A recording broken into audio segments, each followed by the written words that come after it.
Hello, welcome to Edinburgh Personal Trainer 180 Training Podcast 3. That's such a rubbish title. We need to think up another title at some point. That's just not good. Anyway, this week I have Craig Smith with me, as promised last time, for the two people that watch the podcast at the moment. It's fine. They requested me. Exactly, they did. I'm gonna line up sponsors and everything. Be good. Herbalife. I'm in. Right. For this podcast, I think we'll talk about training versus exercising, because I think we'll agree on most of it, but I think we might have slight differences on some things. And this conversation kind of initially got spurred on from a chat I was having with one of the CrossFit coaches, and I was saying, well, the CrossFit classes are really more exercising than training, and it's not a dig at CrossFit per se. I would say the same for most class situations: a kettlebell class, core class, Pilates classes, circuits classes, even potentially even stuff that's more specific, maybe right along to sort of Olympic lifting classes, depending on how they're being taught. And that's kind of the discussion we'll have. So I suppose first of all, let's get a kind of overall definition of the difference. Well, I believe training you have to have a goal. Alright, so if your goal is to go to the CrossFit Games or to compete in a powerlifting competition or an Olympic lifting competition, bodybuilding competition, whatever it happens to be, you have to have that's your goal. And you have to have a training plan, or at least you've got something to focus on. That for me is training. Okay, if exercising, I believe, is if you just go to the gym. And that could be just to go because you feel you have to, or if it's to go to a class when you've not really got. You want to. Yeah, you just because you want to. Yeah. So, but for me, training means a purpose. There has to be a purpose with that. So, as I said, if it is leading up to a competition, even if it's for a holiday, if that's your purpose, where you're training towards something, exercising when you're just going over everything. You're just doing it because one, you feel you have to, or you just enjoy doing it. Yeah. I suppose the big one for me is something I read recently, is that the big difference between training and exercising is, if you're in the gym, exercising is about the moment, how you feel at that particular point in time, whether you're really hot and sweaty, or you've just lifted a big weight, or it doesn't matter what you're doing, how you're feeling at that moment in time. Whereas training is about that end goal. So it's not about how you're feeling in the gym at that moment. It's doing what needs to be done to achieve that end goal. And I think this is where I think sometimes there's a bit of a grey area here, because for me, for some people, you could have an end goal, but actually, are they training to achieve the end goal? Is there a structure?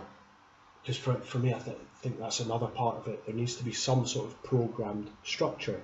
For example, someone that's wanting to lose weight, they could train for it with a programmed structure of progressions and things, but actually, and this goes for I think quite, I wouldn't necessarily say the majority, I'm not going to presume that, but I'd say there's a significant number of people whose goal is weight loss that actually they come in and exercise in the gym, and that is actually no bad thing, really. Yeah.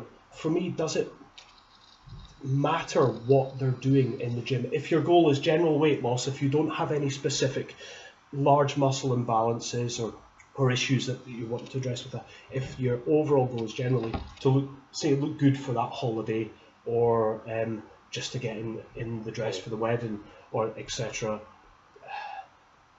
are the people that are going for that training?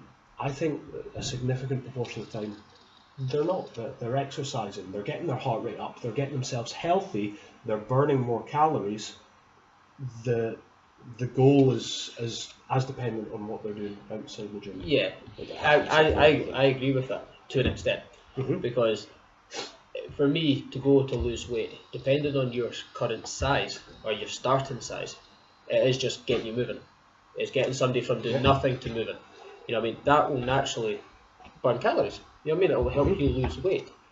But it will get to a stage where that will start to plateau, where you need to change things up. You know what I mean? That's when you need more of a structure.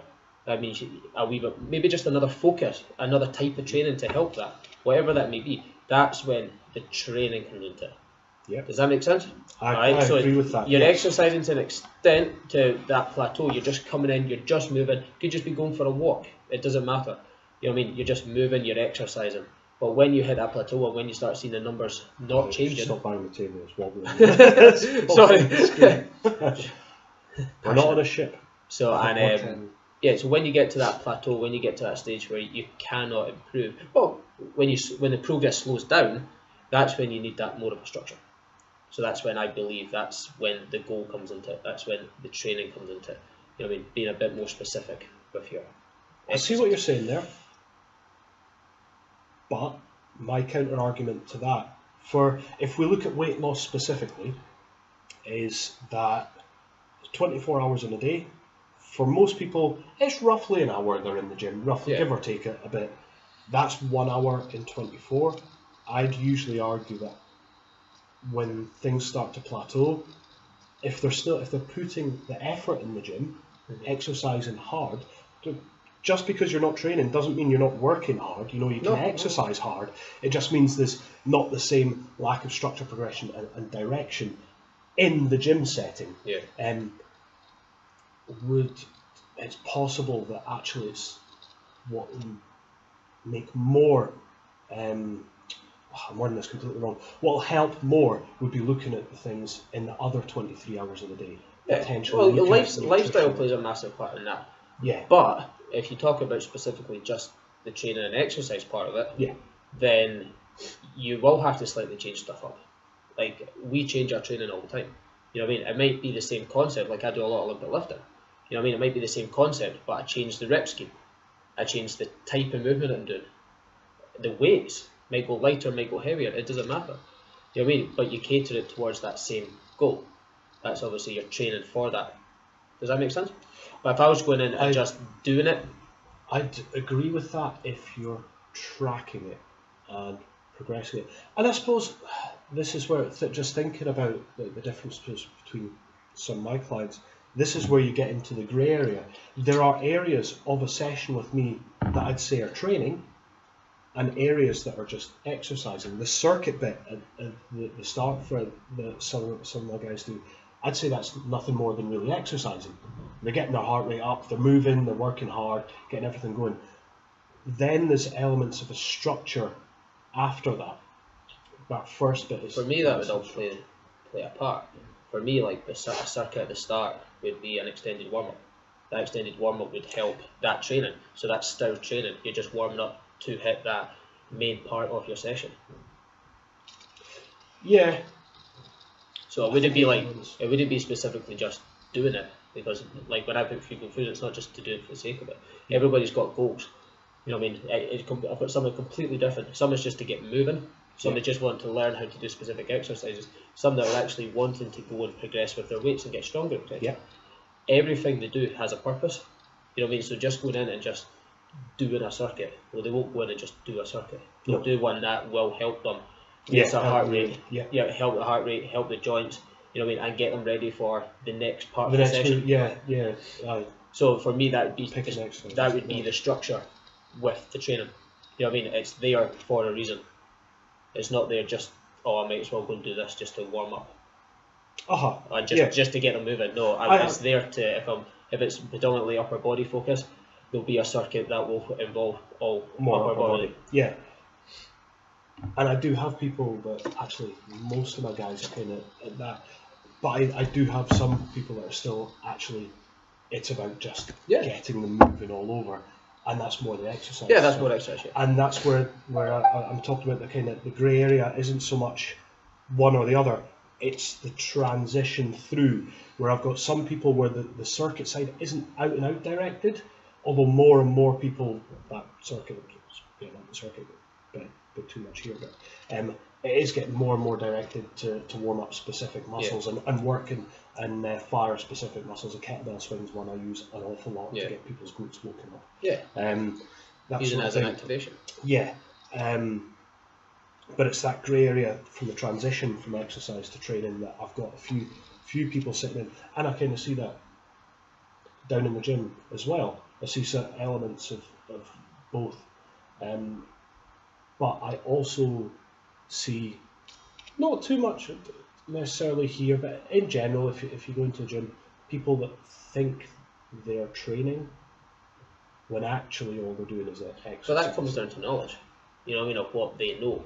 If it's somebody who's not got a trainer, or have just came into the gym and they do feel like they're training towards something, but they're doing it the completely wrong way, and that's that null area. That's just trying to get them steered towards that. If they're tracking it and trying to make progress, I'd argue they're still training.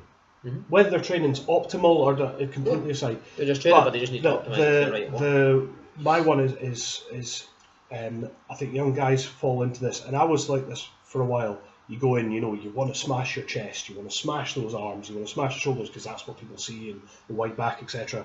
And legs once you realise they're really important. No, just calves. Just calves. Yeah. Ask Nick. Yeah. Yeah, but as long as you're wearing Bermuda shorts, you're okay. You just train the calves. But there's, again, you've got a lack of structure and progression there that would actually say, well, I'm doing chest. I do chest on a Monday. Monday is my chest day. I train chest. If you're not tracking what you're doing and directing it, I'd argue you're falling into the exercise side, especially, and I was really bad for this for a number of years, is that feeling in the moment. You want to feel like you smash your chest. If your chest isn't feeling battered, right, let's get in and do some drop sets again, because it's not about the long term, it's about that goal, seeing that pump in the mirror at that time and not actually thinking about, well, did I stimulate that muscle enough for growth? Have I made progress in all this? Yeah, but when, like, going back from like the bodybuilding side of it, like that chest and tricep workout, for example, then, like, I know a few people who don't record. They don't write down their numbers, but what they do, well, potentially, yeah, but they don't worry about what weight they're lifting. As you said, they just want to feel the muscle, feel it's working, and if it is going towards competition, they don't actually need to know the numbers. It is just trying to work that muscle so it is aiming towards that goal. Yes, I'd argue as long as if they're cutting down towards competition, we're probably going down a little bit of a tangent here, but remember the goal there is just muscle preservation. So you're trying to stimulate things enough to preserve muscle. You're not going to be making progress per se, but you want to keep it in your mind that you don't want to get too much regression too quickly, or you've done something outside the gym that's been too harsh on your body. You know that. Yeah, there's a big difference between sort of bodybuilding is about the muscle moving as opposed to powerlifting per se. It's about the weight moved by the muscle.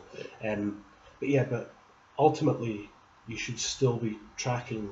You want to get the feeling, but if you're getting that feeling, but you're picking up the same set of dumbbells for 6 months, and you're not someone that's really advanced, then there's something missing there. You're not training, you're exercising. Oh no, I find a notebook very, very useful for me. I trained for years without one. I know you sometimes have a program. I get lazy with a notebook, but I really do. If your program's not incredibly complicated, or you don't have varying percentages from week to week, you just it's sort of a linear progression, then a lot of people can hold it up there. I certainly could before. But all depends. Again, it comes down to what you're training for. But you know what I mean? That's what it comes down to. Is what you're training for and how you want to record that. If it is just you want to just remember it and you don't like recording stuff on a piece of paper, that's fine. There's nothing wrong with that. No. You know what I mean? It is easier to write down. You know, I forget all the time when I do now is record it on Instagram, usually with it's not official with a pout and it's not official unless it's on Facebook or Instagram. No PB counts. Sorry. I've had a few in the last week. They don't count. You're a failure. Sorry. End of podcast. I know. So I think on that note, essentially the boiling it down to our sort of 15 minutes of rambling, really it comes down to There's absolutely nothing wrong with exercising. That's not picking on that per se. We started off very briefly talking about CrossFit. Now, there are competitive CrossFitters, people that really like that, they want to go to the CrossFit Games, want to compete. They will train. They won't just necessarily do the sort of randomised classes. They'll have more structure. Exactly. And there's program progressions and periodisation. There's some people just want to turn up to the CrossFit classes and enjoy them. That's absolutely fine. I think we both agree that's probably exercising as opposed to out and out training. Will they get benefit from it? Yes. Yeah, definitely. If your goal is to get a bit stronger, a bit fitter all round, and keep yourself moving, cool. You will get that from there. But in general, it's talking sort of class stuff aside, and that's not just for CrossFit. That's circuits, spin classes, kettlebells, anything like that. And in the gym, if you don't have structure, if you just want to be overall fit and healthy, there's absolutely nothing wrong with just exercising. Get out of the house and move. Exactly. But if you have a goal in mind, and as Craig says, whether that's weight loss, and we talked about the kind of grey areas between exercise and training for that, or it's a performance-related goal in sport, etc., or like triathlon, you're going to be doing a marathon. You got a Just Giving page? Yes. Let's plug that for both of you that watch this. Can you? There will be a link at the bottom of the page. Okay, because I can't remember off the top of my head what it's called. Okay, well I'll try and I'll even try and put it on the screen on YouTube if I. What I will do is I'll do it right now for you, because I am really into technology. You send that over to me on Messenger. I will do that. So yeah, getting back to the point. If you have a goal, structure what you do to get to that goal, and then you train. If nothing else, it'll allow you to see if maybe you're going down the wrong path, because you learn as much from doing stuff incorrectly as you do from stuff. Arguably, you'll learn more by doing something incorrectly. You always learn from your mistakes. Yes, like not having your chin out when you're doing a jerk. That's really sore. That's sore. Don't do that. That's sore. Yeah. So both of us. Okay, on that happy note, I hope you have found this useful. Okay, cheers.